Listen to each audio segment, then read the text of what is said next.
பெரியோர்களே, தாய்மார்களே, ஜோதிட ஆர்வலர்களே அனைவருக்கும் வணக்கம். உங்கள் முனைவர் டிஎஸ்ஆர் ராமகிருஷ்ணன் பேசுகின்றேன். இன்றைக்கி வைகாசி விசாகம் பண்டிகை வந்துவிட்டது.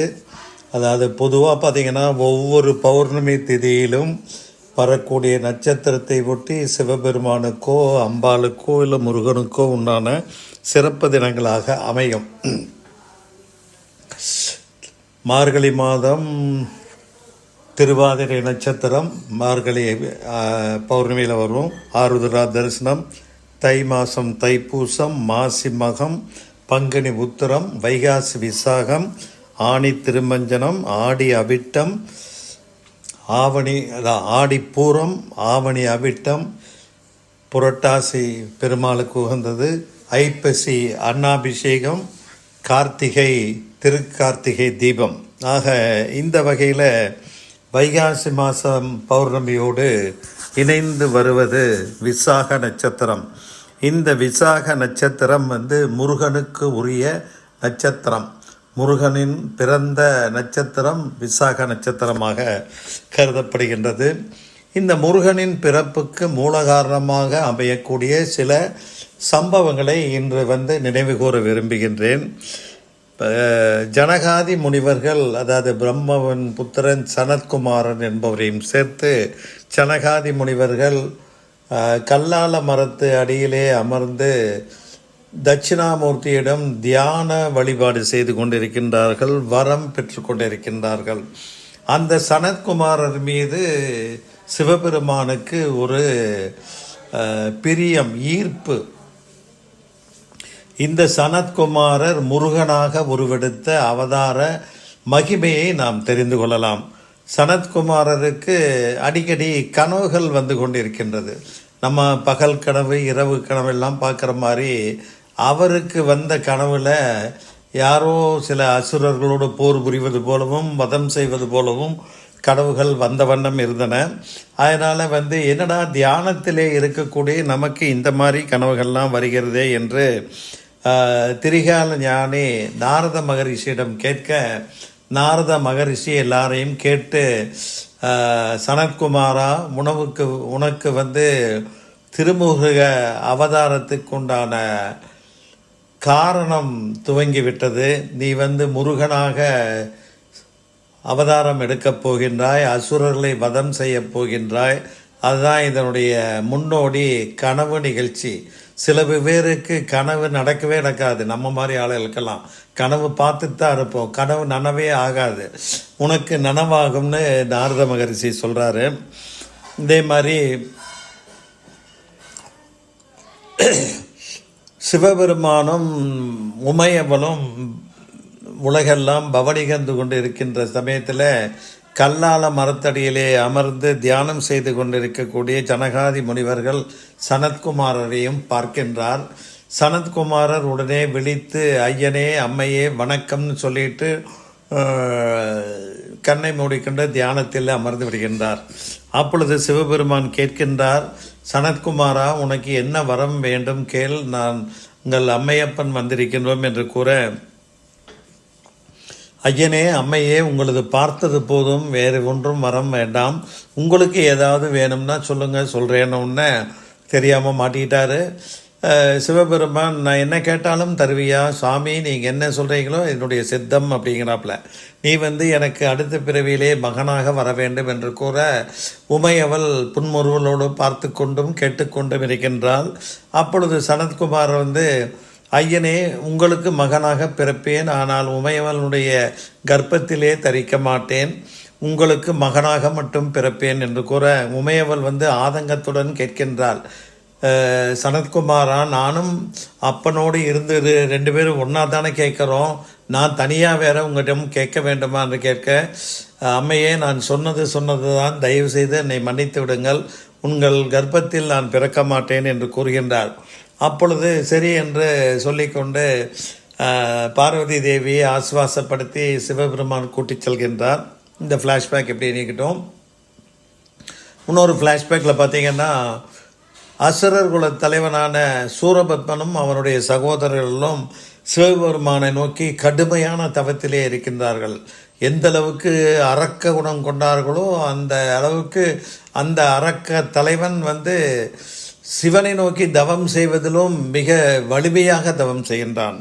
அவனுடைய தவத்திற்கு மகிழ்ந்து சிவபெருமான் பிரதட்சணமாகி, உனக்கு என்ன வேண்டும் கேள், உன்னுடைய தவத்தினால் மகிழ்ந்தோம் என்று கூற, ஐயனே எனக்கு சாகாவரம் தர வேண்டும் என்று கேட்க, சிவபெருமான் சொல்கிறாரு, சாகாவரமெல்லாம் யாருக்கு தர முடியாதுப்பா, பிறந்தவர்கள் எல்லோரும் ஏதாவது ஒரு நாளில் இறக்கத்தான் வேண்டும், நீ எந்த மாதிரி உன்னுடைய இறப்பு வேண்டும் என்று கேள், நான் தருகிறேன் என்கின்றார். அப்போ சூரபத்மன் யோசனை பண்ணி, ஐயனே உங்களுடைய குமாரனின் ஒருத்தனால் தான் எனக்கு சாவு வர வேண்டும்.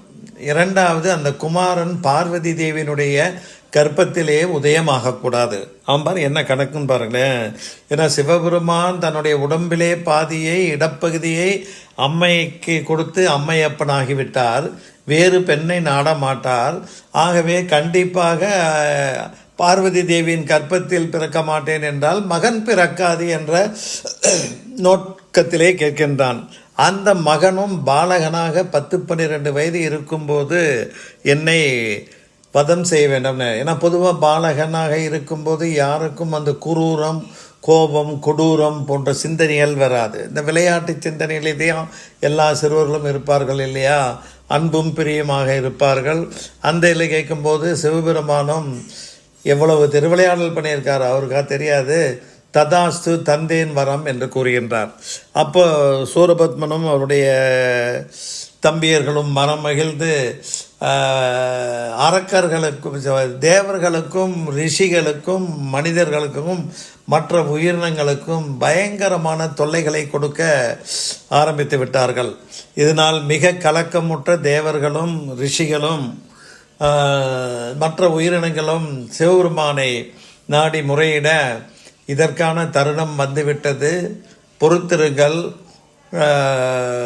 என்னுடைய அவதாரம் அந்த நிகழ்ச்சியை நடத்தும் என்று கூறி நெற்றிக்கண்ணை திறக்கின்றார். நெற்றிக்கண்ணிலிருந்து 6 தீப்பொறிகள் உதயமாகின்றன.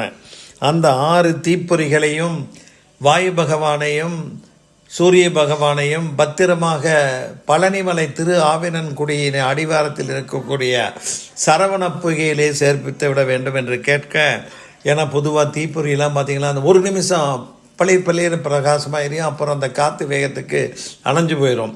ஆக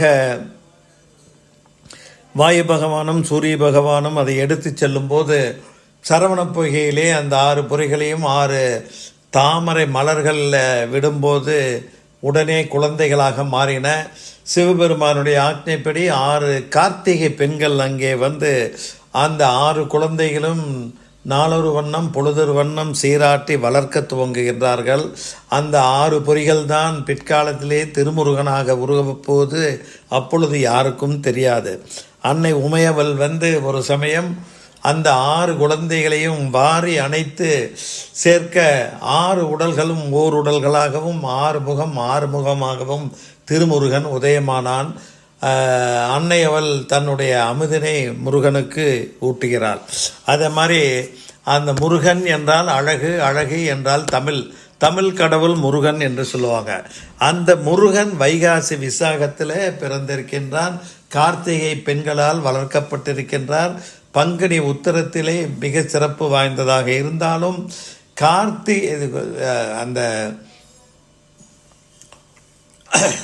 வைகாசி விசாகத்திலே இருந்ததுனால அவனுடைய கல்யாண குணங்கள் அதிகமாக நல்ல பெருமையாக இருக்கின்றன. அதனால தான் விசாக நட்சத்திரத்து அன்னைக்கு வைகாசி மாதம் நம்ம பால் குடம் எடுத்து முருகனுக்கு அபிஷேகம் செய்தால் நம்முடைய குறைகளை எல்லாம் நீக்கிடுவான் என்பது நம்பிக்கை. முருகனுக்கு உகந்த 6 வீடுகளான பழனி, திருச்செந்தூர், சுவாமிகளை, திரு ஆவினன்குடி, திருத்தணிகை, திருப்பரங்குன்றம், அழகர் கோயில், பழமுதிர் சோலை ஆகிய 6 படைவீடுகளுக்கும் முடிந்தவர்கள் இன்று விசாக நட்சத்திரத்தென்று சென்றுவார்கள். இல்லை 5 படைவீடுகள் மலையிலே இருந்தாலும் ஒரு படைவீடு திருச்செந்தூர் கடற்கரை யோகம் இருக்கின்றது. இந்த திருச்செந்தூரில் தான் சூரபத்மனையும் அவனுடைய சகோதரர்களையும் முருகப்பெருமான் வதம் செய்கின்றார். வதம் செய்து சூரபத்மனையும் அவனுடைய சகோதரர்களையும் சேவலாகவும் கொடியாகவும் மா மரமாகவும் மாற்றுகின்றார். ஆக அந்த வதம் முடிந்தவுடன் அங்கே ஜெயந்திநாதரை கல்யாணம் தேவியானை கல்யாணம் செய்து ஜெயந்திநாதர் ஆகின்றார். அதனால தான் ஷஷ்டியில் விருந்து கார்த்திகையை பார்த்தால் எல்லா வளமும் நலமும் கிட்டும்பாங்க. அதுதான் சட்டியில் இருந்தால் தான் அகப்பையில் வரும்னு சொல்லுவாங்க. ஷஷ்டி விரதம் இருந்து நீங்கள் கார்த்திகை தீபத்தை தரிசனம் செய்தால் கண்டிப்பாக குழந்தை பாக்கியம் இல்லாதவர்களுக்கு உடனே குழந்தை பாக்கியம் கிட்டும் என்பது ஐதீகம். அதனால தான் வைகாசி விசாகத்தன்னைக்கு முருகனுக்கு குளிர குளிர பால் அபிஷேகம் செய்யும்போது எல்லா வளமும் நலமும் கிட்டும். அந்த முருகனுக்கு நீங்கள் சன்னிதானத்தில் பார்த்திங்கன்னா அறுபடை வீடுகளையும் பார்க்குடம் ஏந்தி நிறைய பேர் பால் காவடி ஏந்தி வருவார்கள். முடிந்தவர்கள் அங்கே செல்லுங்கள், முடியாதவர்கள் ஐயா ஒரே மழையாக இருக்குது, இல்லைன்னா பல பகுதியில் வெயில் அதிகமாக இருக்குது, நாங்கள் அருகில் உள்ள கோயிலுக்கு போகலாமான்னு கேள்வி கேட்பீங்க. உங்கள் ஊர்லேயே இருக்கக்கூடிய முருகன் கோயிலுக்கு செல்லுங்கள். அருகிலே குன்றிருக்கும் மலையிலே கண்டிப்பாக குமரன் இருப்பான். அந்த வகையில் கோவை மாவட்டம் மருதமலை, ஈரோடு திருப்பூர் மாவட்டத்தைச் சேர்ந்த சிவன்மலை, கைத்தமலை, சென்னிமலை, அதே போல் எல்லா ஊர்லேயும் அந்த சின்ன சின்ன மலையில் முருகன் இருக்கின்றார். திருப்பதி மலையிலும் பழமுதிர் சோலையிலும் மட்டும்தான் அழகர் பெருமாள் இருக்கின்றார். மற்ற எல்லா மலைகள்லேயும் முருகப்பெருமான் தான் இருக்கிறார். ஆக முருகப்பெருமானுக்கு திருச்செந்தூரில் பார்த்தீங்கன்னா அந்த விபூதியை சந்தன ஓலையில் வைத்து கொடுப்பார்கள். சந்தன ஓலைக்கு அவ்வளவு மகிமை. வேறு எங்கேயுமே அந்த சந்தன ஓலையில் விபூதி வைத்து கொடுக்க மாட்டார்கள். குருக்களும் ஐயர்களும் அந்த கையினால் கொடுப்பார்கள். அங்கே பிரசாதம் சந்தன ஓலையில் சந்தன இலையில் வைத்து கொடுப்பார்கள். அது ஒரு தெய்வீகரமான விஷயம். ஆக முருகப்பெருமானுக்கு இந்த அபிஷேக நாயகன் முருகனுக்கு பார்த்திங்கன்னா பால் அபிஷேகம், தேன் அபிஷேகம், பஞ்சாமிர்தம், சந்தனம், திருமஞ்சனம், பன்னீர் பல வகை அபிஷேகம் செய்தாலும் அந்த பால் அபிஷேகம் அவனை குளிர வைக்கும். அதனால தான் சார் எங்கள் நாளையெல்லாம் வயசாகிடுச்சு, எங்கேயும் போக முடியாது, யாராவது கூட்டிகிட்டு போனால் தான் முடியும் அப்படின்னு இருக்கிறவங்க, வசதி வாய்ப்புகள் மிகவும் குறைவு அப்படிங்கிறவங்க நீங்கள் வீட்டிலேயே கூட சாமி கும்பிடலாம். முருகன் சிலை இருந்தால் முருகன் சிலைக்கு அபிஷேகம் செய்து ஆராதனைகள் செய்யலாம்.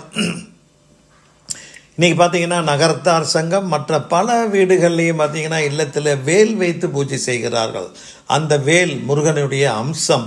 ஆக முருகனுடைய வேலுக்கும் நீங்கள் பால் அபிஷேகம், சந்தனம், பஞ்சாமிர்தம், சந்தனம், திருமஞ்சனம், பன்னீர், விபூதி என எல்லா அபிஷேகம் செய்து கடைசியில் சந்தனம் குங்குமம் பொட்டு வைத்து தூப தீப ஆராதனைகள் காண்பிக்கலாம். வேல் இல்லை சார், முருகன் சிலை இல்லை, படத்துக்கு பண்ணலாமான்னா படத்துக்கு நீங்கள் செவ்வரளி பூ மாலை போட்டு நீங்கள் தூப தீப ஆராதனை செய்து பால் நைவேத்தியமாக வைத்து பூஜை செய்யுங்கள். கண்டிப்பாக முருகன் மனமிறங்கி உங்களுக்கு எல்லா வளங்களையும் நலங்களையும் தருவார்.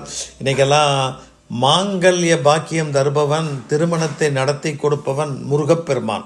சில பேருக்கு 35-38 வயசு ஆகியும் கல்யாணம் ஆகாமல் இருக்குது.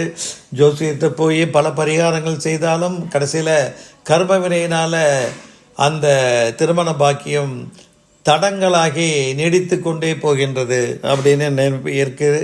அந்த மாதிரி இருக்கவங்கெல்லாம் முருகனுக்கு பால் காவடி எடுத்து பால் அபிஷேகம் செய்தால் கண்டிப்பாக திருமண தடைகளை நீக்கி திருமண பாக்கியத்தை தருவான். குழந்தை பாக்கியம் இல்லாதவர்களுக்கும் குழந்தை பாக்கியத்தை தருவான். தொழில் இல்லாதவர்களுக்கு, அதாவது சில பேர் கேட்கலாம், ஐயா நான் ஃபேமிலியில் எல்லாம் நல்லா செட்டில் ஆயாச்சு, குழந்தை குட்டி எல்லாம் வெல்த்தெல்லாம் நல்லா இருக்குது, நான் கும்பிட வேண்டுமான்னு.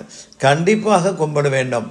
அதாவது நல்ல தொழில் இல்லாதவர்கள், இல்லை தொழிலில் அடிக்கடி முட்டுக்கட்டை வருபவர்கள், ஏன்னா வாழ்க்கை எப்பொழுதும் 24 மணி நேரம் மகிழ்ச்சியாகவே இருக்காது. சில சோதனைகள் வந்த வண்ணம் போன வண்ணம் இருக்கும். சோதனைகளை சாதனைகளாக மாற்றவும், வேலை இல்லாதவர்களுக்கு வேலை கிடைக்கவும், வேலையில் இருப்பவர்களுக்கு நல்ல கூடுதல் வேலையும் கூடுதல் சம்பளம் கிடைக்கவும், நல்ல தொழில் அமையவும், தொழிலே இருக்கக்கூடிய சங்கடங்கள் நீங்கவும் முருகனை வைகாசி விசாகத்தில் வழிபடுவது சிறந்தது. முன்னொரு காலத்திலே பராசர முனிவர் என்று ஒருவர் கானகத்திலே இருந்தார். அவருக்கு 6 குழந்தைகள். நம்மால் வீட்டில் ஒரு குழந்தை பண்ணுற சேட்டையே தாங்க முடியல. அந்த 6 குழந்தைகளும் ரொம்ப சேட்டை பண்ணிட்டு நதி தீரத்தில் விளையாடி கொண்டு அங்கிருந்த மீன்களுக்கும் துன்பம் கொடுத்து கொண்டிருந்ததால் இவர் அந்த குழந்தைகளை மீன்களாக மாறக்கடவாயின்னு சாபம் விடுத்து வருகின்றார். அப்போது அந்த குழந்தைகள் ஐயனே அறியாமல் இந்த சின்ன வயசில் நாங்கள் செஞ்ச பிழையை மன்னித்து சாப விமோச்சனம் தாருங்கள் போது அன்னையவள் உமையவள் என்னைக்கு முருகனுக்கு தேனமுது ஊட்டுகின்றாலோ அந்த தேனமுது ஒரு சொட்டு கீழே சிந்தி இந்த நதி தீரத்திலே கலந்து உங்கள் மீது படுகின்றதோ அப்பொழுது சாப விமோச்சனம் அடைவீர்கள் என்று கூறினார். அதற்கு ஏற்ப சரவண பொய்கையிலே 6 குழந்தைகளையும் அனைத்து 6 முகத்தை ஒரு முகமாக 6 முகத்தையும் ஒரு உடலையும் ஆக்கிய திருமுருகனுக்கு அமுதூட்டிய நாளில் அந்த அமுது சிந்தி இந்த நதி தீரத்திலே இவங்கள் சாபத்தையும் விமோச்சனத்துக்கும் வழிவகுத்தது. அந்த ரிஷிகள் அனைவரும் 6 மீன்களிலிருந்து உருவானவர்கள் முருகன் நினைத்து பாராயணம் செய்ய ஆரம்பித்தார்கள்.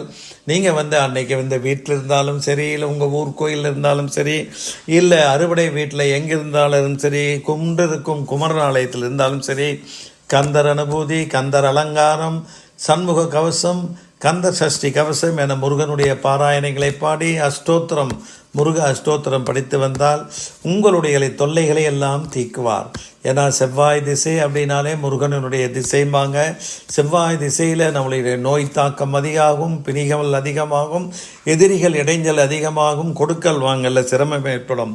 அந்த மாதிரி செவ்வாய் திசை நடக்கக்கூடியவர்களும் முருகனுடைய 6ஆம் வீட்டு அதிபதியாக செவ்வாய் இருப்பதால் அந்த செவ்வாய்க்கு அதிபதியான முருகனை நம்ம வைகாசி விசாகத்தில் வழிபடுவது மிகவும் சிறந்தது.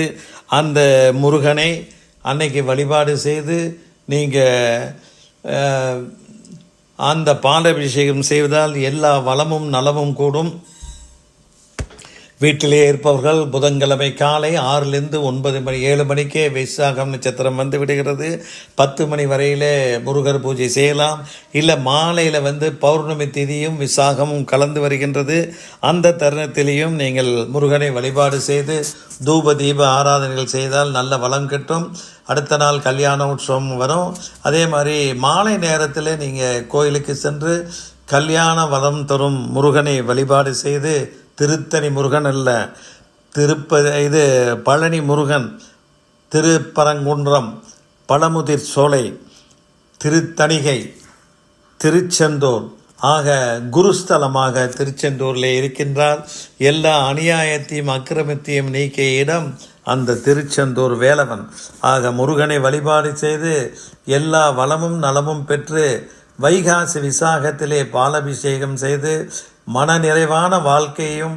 சில பேருக்கெல்லாம் கல்யாணமாய் சில நேரத்தில் பிரச்சனைகள் அபிப்பிராய பேதங்கள்லாம் வந்த வண்ணம் இருக்கும், போன வண்ணம் இருக்கும். அந்த அபிப்பிராய பேதங்கள் நீங்கி எல்லோரும் கணவன் மனைவி ஒற்றுமையாகவும் இல்லத்தில் இருப்பவர்கள் உறுதுணையாகவும் ஒற்றுமையாகவும் வாங்கிடவும் ராஜ அலங்காரம் செய்ய இருக்கின்ற பழனி முருகனை வழிபாடு செய்யுங்கள். பழனி முருகருக்குத்தான் அந்த ராஜ அலங்காரம் சிறப்பு.